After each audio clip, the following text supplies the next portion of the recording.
Chapter 0.0 Part 5.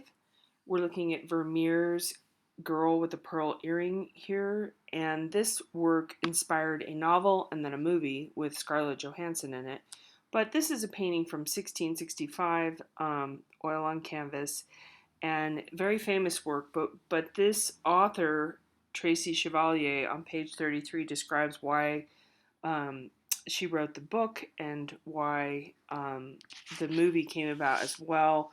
But just the idea that this work was so timeless and inspirational and had meaning to that person and many people. This is a very famous work, but it's an inspirational work, and it transformed into other art forms such as a novel and a movie. Protest and censorship of art is the next thing we're going to get into, and a lot of artists, that is why they make work. They make works of protest, and there's many reasons. They're challenging those in power. Um, Censorship has to do with pornographic works at times or offending religious beliefs. We saw a lot of this in the 80s and early 90s. There was quite a bit of upheaval and representing values that others do not share. So Ai Weiwei, he's a Chinese artist. He lives in China.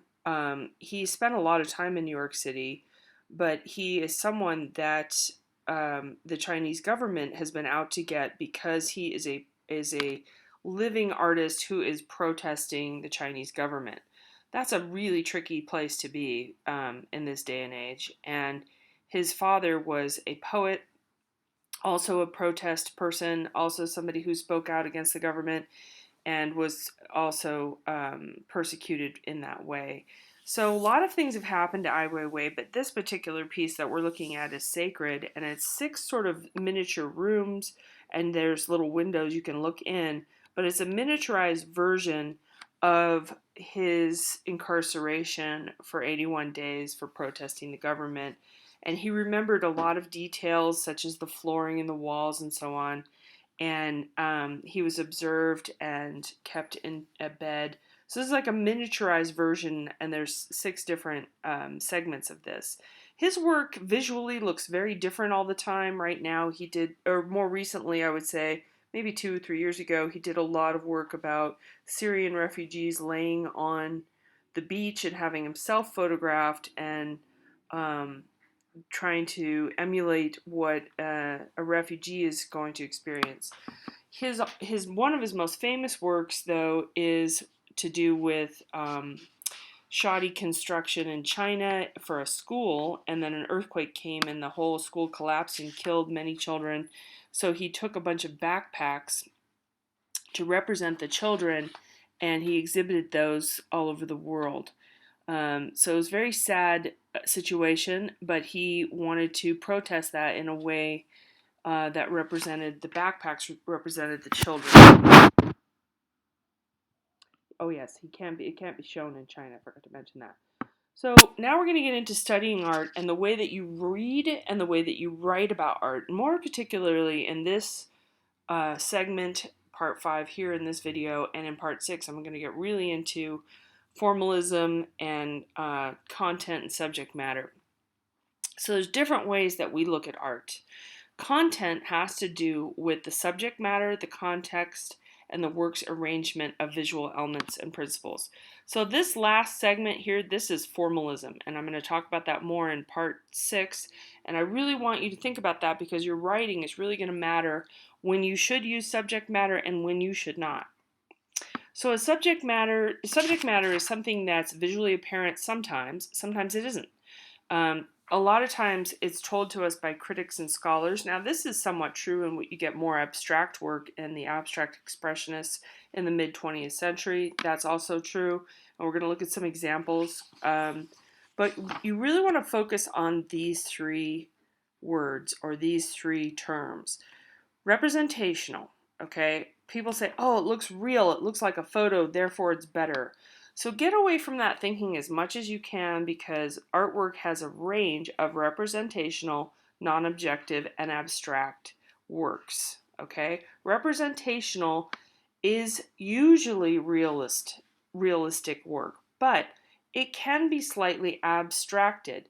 something can be representational and abstract at the same time. And I'm going to show that in a moment. Now, it cannot usually be, I would say, and almost never is, representational and non-objective.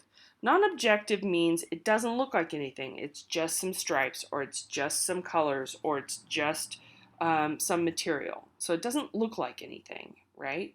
That's sometimes what we think of as abstract. But abstract really means that it's altered, but it's still a subject that we can see. Okay, so let's look at our examples. This is a highly representational piece, right? This is Edmonia Lewis's Forever Free. So when we're looking at whether or not it's abstract or representational or non-objective, I think this one's a pretty easy one to say it's representational because it's pretty realistic or naturalistic. Okay, those are two kind of different things, by the way. So it's recognizable as a man wearing a recently broken chain, and it's creating realistic movement and expressions. We get into Eva Hesse's work, Untitled Rope Piece. We don't know what this is, right? This seems to us abstract. Well, it isn't abstract. It is non-objective. So get with your terminology. There's going to have to be a shift in your thinking just a little bit in order to write correctly for art history. So we got to shift your thinking, and this is where the learning really comes in, is these three categories. This is probably the most important thing you'll walk away from with this course, is the difference between abstraction and non-objective. So when it means non-objective, what that means is you walk up and you can project any thoughts you want onto this work. Okay? You can say, well, it reminds me of this, it reminds me of that. I don't know what this is. That kind of interaction with the artwork is what this era, she's a minimalist, she's in 1970, but the mid 20th century, I would even say early 20th century to mid 20th century, even to toward the end, there were a lot of artists that were asking you to bring your perception onto the piece. So it's an unrecognizable subject matter. It's non-objective. So don't say abstract, say non-objective. So it's subjective, meaning you're going to create your own interpretation, and that's what she wants. We have an example here, Alan Hauser's Reverie. Now, this is where we get into a really nice example of representational with the faces, right? And then we get abstract. Her form of her body and her clothing has become one big shape. So abstraction doesn't mean, I think some people interpret it as messy or just colors or something like that. But abstraction really means to simplify or to distort. There's a good definition on page 36, but it means to sort of boil it down, if that makes sense. Not always, but that's one way. It's simplified. So this is a simplified piece of clothing and a simplified bump for the baby, right? But the faces, even though they're somewhat abstracted, they're pretty representational. They're very different from the rest of the piece. So you can identify the faces, and then we're suggesting that this is a mother and child. We're going to read that from the positioning, although we can't really see her holding the baby. That's what we're thinking she's doing, okay? So this has a lot of abstraction. It has a lot of altering of that form. Okay, so that's abstraction, non-objective, representational. Really go over those in the book. And if you have any questions, you can always email me on that. So context is the next thing that we're going to get into, and how a work is interpreted. When you get into formalism, you're not talking about this at all. We don't care about what the subject matter is, right? But there are other times when I'm going to ask you what the context and the subject matter is. Okay, part 1 of our book is all formalism. It's all elements and principles. Part 2 gets into media and processes, and then part 4 is where we get into context. Okay, so make sure you're clear on what's being asked of you when.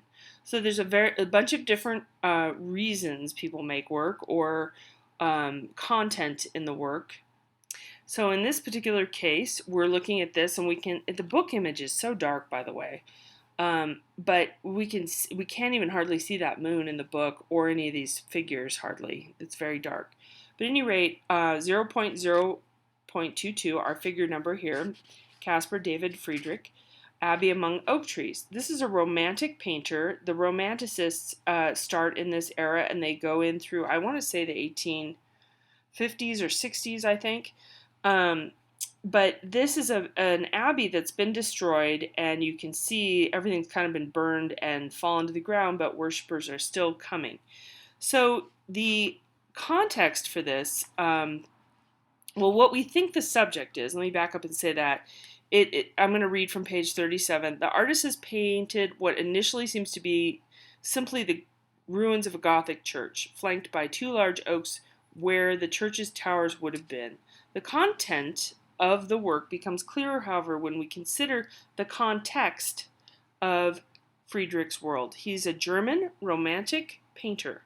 Romantic painters often infuse scenes of nature with spiritual meaning. So this is kind of, these are my own words, the Industrial Revolution and kind of a pushback. This is the early Industrial Revolution.